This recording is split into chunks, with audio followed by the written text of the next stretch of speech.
4.5 ಲಕ್ಷ ಕೋಟಿ ನಮ್ಮ ರಾಜ್ಯದ ದೊಡ್ಡ ಗಾತ್ರದ ಬಡ್ಜೆಟ್.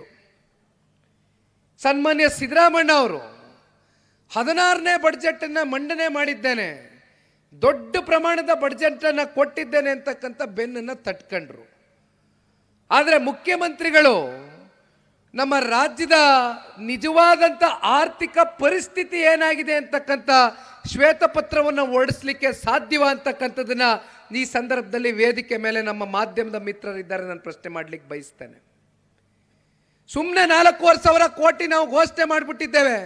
ಅಲ್ಲೆಲ್ಲೋ ಬಂದರು ಶಂಕುಸ್ಥಾಪನೆ ಮಾಡಿದ್ರು, ಇಲ್ಲೆಲ್ಲ ಬಂದರು ಭೂಮಿ ಪೂಜೆ ಮಾಡಿದ್ರು, ಒಂದಿನ ಬಂದರು ಸಾರ್ವಜನಿಕ ವಲಯದಲ್ಲಿ ಆಯಾ ಜಿಲ್ಲೆಗಳಲ್ಲಿ ಭಾಷಣ ಮಾಡಿ ಹೊರಟರು. ಆದರೆ ನಿಜಕ್ಕೂ ನಿಮ್ಮ ಆರ್ಥಿಕ ಪರಿಸ್ಥಿತಿ ಏನಿದೆ? ಕರ್ನಾಟಕ ರಾಜ್ಯವನ್ನು ಆರ್ಥಿಕ ಸುನಾಮಿ ಆಗ್ತಕ್ಕಂಥದ್ದಕ್ಕೆ ಇವತ್ತು ಪೂರಕವಾಗಿ ನಮ್ಮ ರಾಜ್ಯದ ಜನತೆ ಮೇಲೆ ಇವತ್ತು ಸಾಲವನ್ನು ಹೊರಿಸ್ತಕ್ಕಂಥ ಕೆಲಸ ಮಾಡ್ತಾ ಇದ್ದೀರಿ.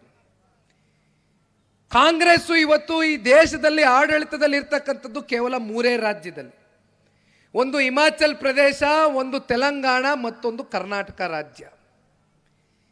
ಇದೇ ಗ್ಯಾರಂಟಿಗಳ ಹೆಸರಲ್ಲಿ ಹಿಮಾಚಲ್ ಪ್ರದೇಶದಲ್ಲಿ ಕಾಂಗ್ರೆಸ್ನ ಆಡಳಿತ, ಅಲ್ಲಿನ ಕಾಂಗ್ರೆಸ್ನ ಮುಖ್ಯಮಂತ್ರಿಗಳು ಗ್ಯಾರಂಟಿ ಕೊಡ್ತೇನೆ ಅಂತ ಹೇಳಿದ್ರು.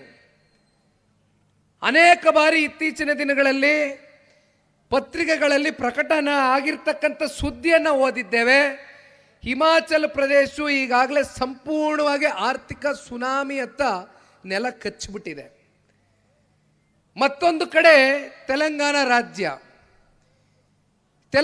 ರಾಜ್ಯದ ಮುಖ್ಯಮಂತ್ರಿಗಳು ಹೇಳ್ತಾರೆ, ನಾನು ಈ ರಾಜ್ಯದ ಮುಖ್ಯಮಂತ್ರಿಗಳಾಗೋದಕ್ಕಿಂತ ಮುಂಚಿತವಾಗಿ ರಾಜ್ಯದ ಆರ್ಥಿಕ ಪರಿಸ್ಥಿತಿ ಬಗ್ಗೆ ನನಗೆ ಪರಿಜ್ಞಾನ ಇರಲಿಲ್ಲ, ನಾನು 5 ಗ್ಯಾರಂಟಿ ಕೊಡ್ತೇನೆ ಅಂತ ಹೇಳಿದೆ, ಘೋಷಣೆನೂ ಮಾಡಿಬಿಟ್ಟೆ.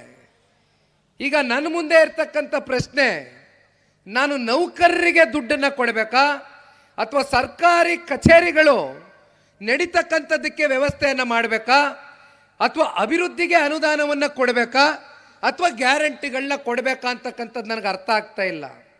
ಮಾತನ್ನು ಕೊಟ್ಟುಬಿಟ್ಟಿದ್ದೇನೆ, ಯಾವುದನ್ನು ಬಿಡಬೇಕು, ಯಾವುದನ್ನು ಕಟ್ಕೋಬೇಕು ಅಂತ ನನಗೆ ಅರ್ಥ ಆಗ್ತಾ ಇಲ್ಲ ಅಂತ ಅವರು ಕೂಡ ಅಸಹಾಯಕರಾಗಿ ಮಾತನಾಡ್ತಾ ಇದ್ದಾರೆ. ದಯಮಾಡಿ ರಾಜ್ಯ ಸರ್ಕಾರ ವಾಸ್ತು ಅಂಶ ಮಾತಾಡಿ, ಇರ್ತಕ್ಕಂಥ ಪರಿಸ್ಥಿತಿನ ಇವತ್ತು ಈ ರಾಜ್ಯದ ಜನತೆ ಮುಂದೆ ತೆರೆದಿಡಿ.